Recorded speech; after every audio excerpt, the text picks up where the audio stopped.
Mali. So, ayun. Hindi, ayun. Gusto lang namin mag-thank you. I mean, yun the past few days, di ba? So, yung iba nagkakasakit. So, we just wanna make sure na good health kayo. And, of course, na lagi kaming nandito para sa inyo. Yes. Asa pa nakataong ito? Hindi.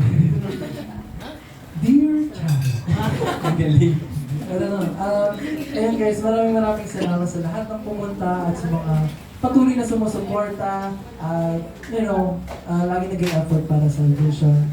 And yun at parang pinanghawakan namin lagi yung efforts and yung support ninyo. Kasi without it, feel ko parang sobrang madadown kami pag wala kayo. Lalo sa mga events na pag feeling namin na ay, wala yung Vixies, may feel namin na parang nawawalan kami ng source of